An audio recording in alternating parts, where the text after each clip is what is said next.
ലോക്സഭാ സീറ്റിന് പകരം രണ്ടാം രാജ്യസഭാ സീറ്റ് എന്ന കോൺഗ്രസിന്റെ നിർദ്ദേശം ചർച്ച ചെയ്യാൻ മുസ്ലിം ലീഗിന്റെ പാർലമെന്ററി പാർട്ടി യോഗം അല്പസമയത്തിനകം പാണക്കാട് ചേരും. രാജ്യസഭാ സീറ്റ് വാഗ്ദാനം ലീഗ് തത്വത്തിൽ അംഗീകരിച്ചിട്ടുണ്ടെന്നാണ് വിവരം. യോഗത്തിന് ശേഷം സംസ്ഥാന അധ്യക്ഷൻ സാദിഖ് അലി ശിഹാബ് തങ്ങൾ സ്ഥാനാർത്ഥികളെ പ്രഖ്യാപിക്കും. മൂന്നാം സീറ്റിന് മുസ്ലിം ലീഗിന് അർഹതയുണ്ടെങ്കിലും പ്രായോഗിക ബുദ്ധിമുട്ടാണ് തടസ്സമെന്ന് രമേശ് ചെന്നിത്തല വിശദീകരിച്ചു. ലീഗിനുമായിട്ട് ചർച്ച നടത്തിയിട്ടുണ്ട്. ആ ചർച്ചയുടെ അടിസ്ഥാനത്തിൽ ഇന്നും നാളെയും കൊണ്ട് അവരുടെ പ്രശ്നം പരിഹരിക്കപ്പെടും. ലീഗിന് 3 സീറ്റ് കൊടുക്കുന്നതിനൊന്നും തെറ്റില്ല. പക്ഷേ പ്രായോഗികമായ പല ബുദ്ധിമുട്ടുകളും കോൺഗ്രസ് നേരിടുന്നുണ്ട്. അതുകൊണ്ട് മറ്റ് ചില ഫോർമുലകളാണ് മുന്നോട്ട് വച്ചിട്ടുള്ളത്. അത് നാളെയും മറ്റന്നാളും കൊണ്ട് പൂർണ്ണമാണ്. സമീർ ബിൻ കരീം ഞങ്ങളുടെ പ്രതിനിധി മലപ്പുറത്ത് നിന്നും വിവരങ്ങൾ നൽകാനുണ്ട്. സമീർ, പാണക്കാട്ട് എപ്പോഴാണ് ലീഗിന്റെ യോഗം നടക്കാനിരിക്കുന്നത്? ഈ മൂന്നാം സീറ്റിന്റെ കാര്യത്തിൽ ഒരു വ്യക്തതയോടുകൂടിയ ഒരു തീരുമാനം, അതോടൊപ്പം തന്നെ മുസ്ലിം ലീഗിന്റെ സ്ഥാനാർത്ഥി പ്രഖ്യാപനം, ഇത് രണ്ടും എപ്പോഴുണ്ടാകും?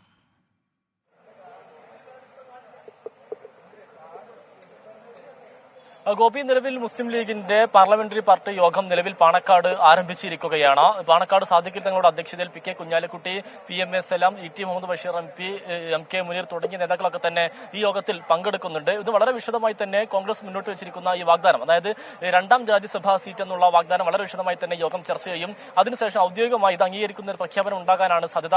അതോടൊപ്പം തന്നെ നിലവിൽ മലപ്പുറം, പൊന്നാനി മണ്ഡലങ്ങളിലാണ് മുസ്ലിം ലീഗിന്റെ സീറ്റുള്ളത്. ഈ 2 സീറ്റുകളിൽ സ്ഥാനാർത്ഥികളെ ഉടൻ തന്നെ പ്രഖ്യാപിക്കും. നിലവിൽ ഏറെക്കുറെ ധാരണയായിരിക്കുന്നത് രാജ്യസഭാ സീറ്റ് എന്നുള്ള ഫോർമുല സ്വാഭാവികമായും മുസ്ലിം ലീഗ് അംഗീകരിക്കും. അതോടൊപ്പം തന്നെ നിലവിൽ മലപ്പുറത്തെ MP Abdul Samad Samadani, പൊന്നാനിയിലുണ്ടായിരുന്ന ET Muhammad Basheer MP മലപ്പുറത്ത് മത്സരിക്കാനുള്ള ഒരു ധാരണയാണ് നിലവിൽ ലീഗിനകത്ത് ആയിരിക്കുന്നത്. അതിലേറെ പ്രധാനപ്പെട്ട കാര്യം ET മുഹമ്മദ് ബഷീറിന്റെ കാര്യത്തിൽ ഇനി ഒരു മാറ്റം വരാനില്ല. പക്ഷേ പൊന്നാനിയുടെ കാര്യത്തിൽ അനിശ്ചിതത്വം നിലനിൽക്കുന്നുണ്ട്. അതിന് കാരണമായി പറയുന്നത് ഈ രണ്ടാമത് രാജ്യസഭാ സീറ്റ് എന്നുള്ള വാഗ്ദാനം ലഭിച്ചതോടുകൂടി യൂത്ത് ലീഗ് അടക്കമുള്ള സംഘടനകൾ ഒരു പരിഗണിക്കണമെന്നുള്ള ആവശ്യവുമായി രംഗത്തിരിക്കുകയാണ്. ഈ പശ്ചാത്തലത്തിൽ പൊന്നാനിയിൽ യുവാക്കളെ പരിഗണിക്കണോ, അതല്ല യുവാക്കളെ രാജ്യസഭയിലേക്ക് ആലോചിക്കണോ, സമദാനിയെ പൊന്നാനിയിൽ വേണോ എന്നുള്ള കാര്യത്തിൽ അന്തിമ തീരുമാനം കൂടി എടുക്കേണ്ടതായിട്ടുണ്ട്. അതിൽ നിലവിൽ മുസ്ലിം ലീഗ് പ്രധാനമായും പരിഗണിക്കുന്ന പ്രധാനപ്പെട്ട കാര്യം യുവാക്കൾ അല്ലെങ്കിൽ മുതിർന്നവർ എന്നുള്ളതല്ല, മറിച്ച് വിജയം എന്നുള്ളത് മാത്രമാണ് മുസ്ലിം ലീഗിന് മുന്നിലുള്ള ഏകമായിട്ടുള്ള നിലവിലുള്ള ഒരു മാനദണ്ഡം. അത് സ്വാഭാവികമായും അങ്ങനെയാണെങ്കിൽ സ്വാഭാവികമായും അത് അബ്ദുൾ സമദ് സമദാനി ആയിരിക്കും പൊന്നാനിയിൽ മത്സരിക്കാനുള്ള സാധ്യത. അതിന് കാരണമായി നമുക്ക്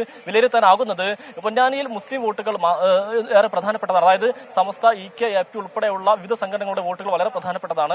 അതോടൊപ്പം തന്നെ മുസ്ലിം ഇതര വോട്ടുകളും പ്രധാനപ്പെട്ടതാണ്. ചില യുവ നേതാക്കളെ പൊന്നാനിയിൽ പരിഗണിക്കുകയാണെങ്കിൽ ഒരുപക്ഷെ സമസ്തയിലെ ചില വിയോജിപ്പുള്ള ആളുകൾ യുവ നേതാക്കൾക്കുണ്ട്.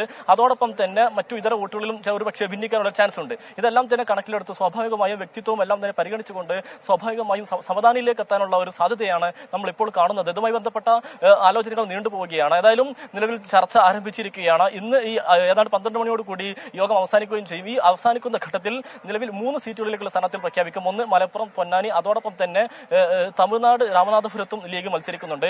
ഈ 3 സീറ്റിലേക്കുള്ള സ്ഥാനാർത്ഥിയായിരിക്കും പ്രഖ്യാപിക്കുക. ഒരുപക്ഷെ രാജ്യസഭയിലേക്കുള്ള സ്ഥാനാർത്ഥിയെ പിന്നീടായിരിക്കും പ്രഖ്യാപിക്കുക. അതല്ലെങ്കിൽ അതിന് കാരണമായി നമുക്ക് മനസ്സിലാക്കാൻ കഴിയുന്നത് 2 കാരണങ്ങളാണ്. ഒന്ന്, ആരെ പരിഗണിക്കുന്ന കാര്യത്തിലൊരു സംശയം. മറ്റൊന്ന്, ഭാവിയിൽ കോൺഗ്രസ് ഈ വാഗ്ദാനം പാലിക്കപ്പെടുമോ ഇല്ലയോ എന്നുള്ളൊരു സംശയം ലീഗിന് നിലനിൽക്കുന്നുണ്ട്. ഒരു പശ്ചാത്തലത്തിൽ മുൻകൂട്ടി പ്രഖ്യാപിച്ച് അങ്ങനെ ഒരു ബുദ്ധിമുട്ടുണ്ടാക്കേണ്ട എന്നുള്ള കണക്കിലെടുത്ത് ഒരുപക്ഷെ രാജ്യസഭയിലേക്ക് സ്ഥാനാർത്ഥിയെ പിന്നീടായിരിക്കും പ്രഖ്യാപിക്കുക. ഏതായാലും നിലവിൽ ഈ യോഗം നിർണായകമാണ്. ഒന്ന്, കോൺഗ്രസിന്റെ വാഗ്ദാനം. ശരി, നിർണായക യോഗത്തിന് ശേഷം മുസ്ലിം ലീഗ് 3 മണ്ഡലങ്ങളിലേക്കുള്ള സ്ഥാനാർത്ഥികളെ പ്രഖ്യാപിക്കും. മലപ്പുറത്തെയും പൊന്നാനിയിലെയും ലീഗ് സ്ഥാനാർത്ഥിയെ നമുക്ക് അല്പസമയത്തിനകം അറിയാം. അതോടൊപ്പം തന്നെ തമിഴ്നാട് രാമനാഥപുരത്ത് മുസ്ലിം ലീഗ് മത്സരിക്കുമ്പോൾ അവിടെ ആരായിരിക്കും സ്ഥാനാർത്ഥി എന്നതും ലീഗിന്റെ നേതൃത്വം ഇന്ന് പ്രഖ്യാപിക്കും. അതിന് തൊട്ടു പിന്നാലെയായിരിക്കും ഒരുപക്ഷെ രാജ്യസഭാ സ്ഥാനാർത്ഥിത്വം സംബന്ധിച്ചിട്ടുള്ള കാര്യങ്ങളിൽ ലീഗ് വ്യക്തത വരുത്തുക.